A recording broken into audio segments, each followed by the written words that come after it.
도쿄를 중심으로 코로나19 감염자가 급증하면서 일본 정부가 입국 규제를 한층 강화했습니다. 이달 말까지였던 한국과 중국 입국자에 대한 규제도 다음 달 말까지로 한 달 더 연장됐습니다. 도쿄 현지 상황 알아보겠습니다. 이경아 특파원.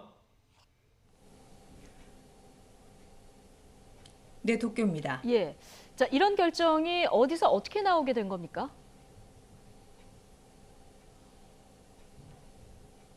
네, 일본 정부가 어제 정부 차원의 대책본부를 설치한 뒤 첫 회의를 열었습니다. 이 자리에서 한국과 중국에 대한 입국 규제 조치를 다음 달 말까지 한 달 더 연장하기로 결정했는데요.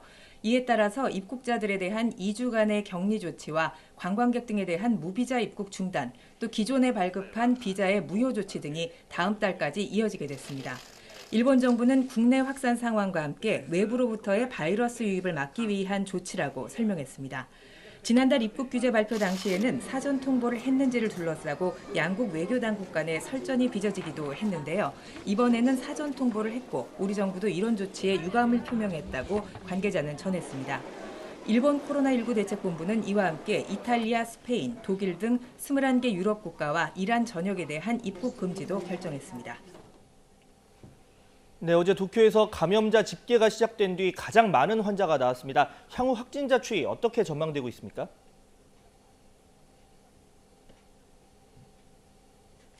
네, 어제 도쿄에서 감염이 새로 확인된 47명 중에 절반이 감염 경로를 알 수 없는 환자였습니다.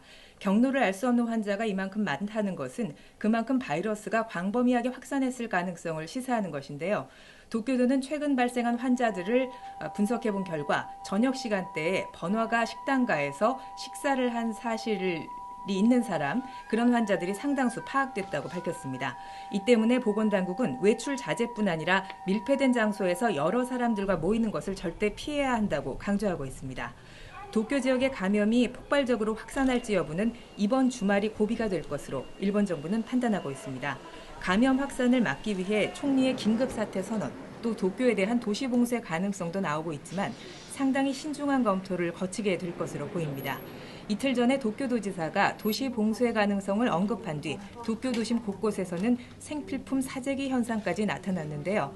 사람들의 불안이 사회 혼란으로 이어질 우려도 있고 또 경제 상황이 이미 심각하게 악화하는 가운데 이런 충격요법을 내놓을 경우 소비를 더욱 얼어붙게 만드는 요인이 될 수 있기 때문입니다. 코이케 도쿄도지사는 기자회견에서 도시봉쇄 결정에는 정치적 판단이 필요하다는 입장을 이미 밝힌 바 있고요. 가토 후생노동성 장관도 오늘 오전 기자들과 만난 자리에서 총리가 긴급사태를 선언할 상황은 아직 아니라고 말했습니다. 일본 정부는 잠시 뒤 다시 대책본부 회의를 열어 앞으로의 대응 방향을 논의할 계획입니다. 지금까지 도쿄에서 YTN 이경아입니다.